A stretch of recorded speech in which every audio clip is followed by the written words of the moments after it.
Hey everyone, hope you're having a great day. Just sitting here in my backyard. I have everything prepped for Gyros today. My lovely daughter Tessa is coming home, and we call her Munker. She hasn't been home in a while. Her request was, Dad, can you make Gyros that you've always made? So I'll show you how to make them on the big green egg in the recipe.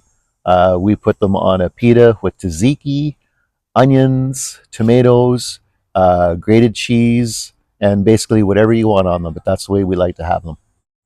Hope you're having a great day. Don't forget, like and subscribe my YouTube channel.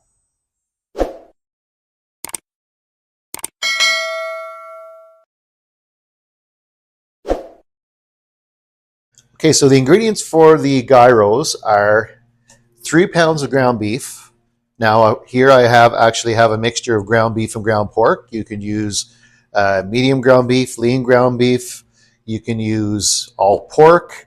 You can use chicken, ground chicken if you want.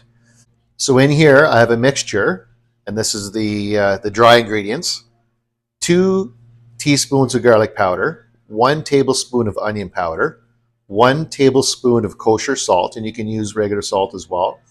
1 tablespoon or teaspoon of pepper, 2 tablespoons of oregano, a quarter cup of panko. And then what you do is you put it all in together, and then you give it a really good mix. Make sure that everything is, and you can use gloves, you can use bare hands if you want. And this recipe is really easy to make. A lot of my friends, I've done it for some of my friends' birthday parties, and the kids love it. So my daughter Tessa's coming home this weekend with her boyfriend Caleb, and I'm doing a double batch because the second batch they can take home with them and cook for lunches over the next week. So put it all together. Once you have it nicely mixed, you plop it on the board. This board, by the way, was made with love.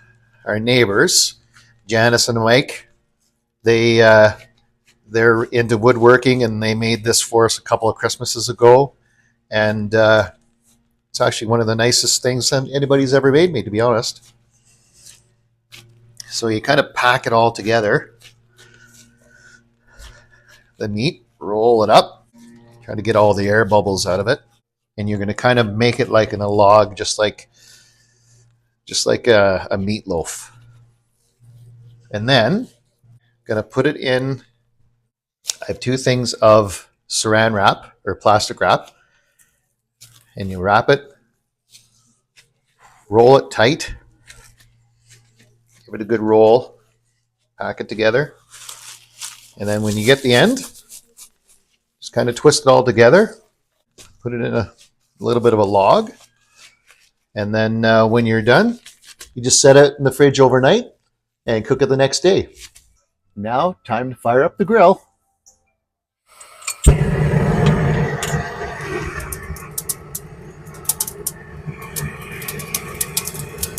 So we have the meter probes.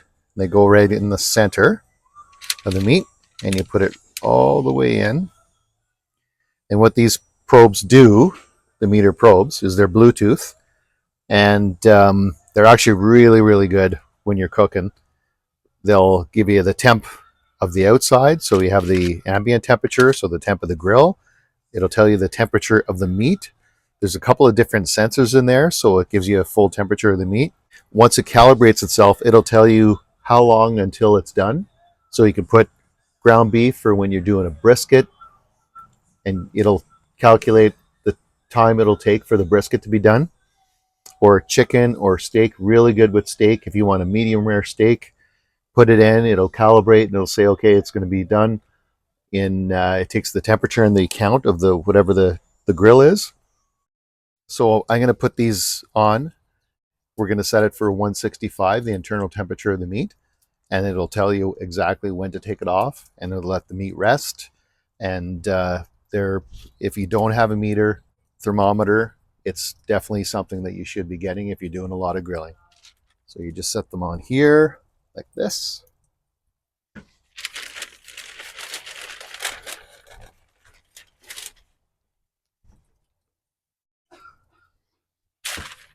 And now we'll leave them on until they hit an internal temperature of 165. We'll check them halfway through and I'll show you what they look like. When you're cooking this, you cook it in indirect. So indirect again is you're not over the coals. Direct is over the coals. So right now we have a divider in, so the coals are on half the grill, and we are now cooking on indirect. This is the meat with 53 minutes left to go. It's looking great.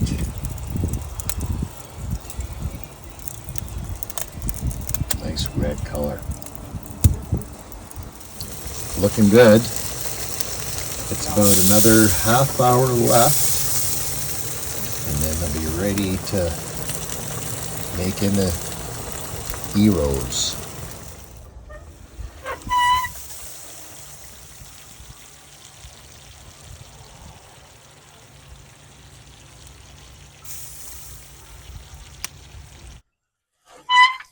And now the meat is ready to come off.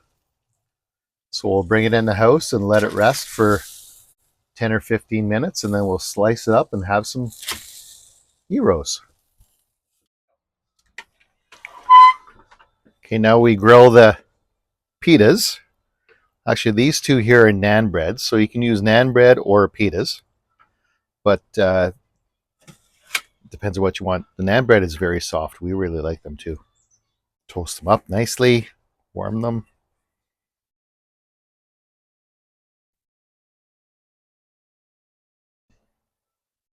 Okay, now the time has come to slice it up. It smells absolutely delicious. You can see there's quite the ring around it. Nice bark. Some people use a meat slicer, but I just slice it the way it is. And it smells delicious. We're going to eat well tonight.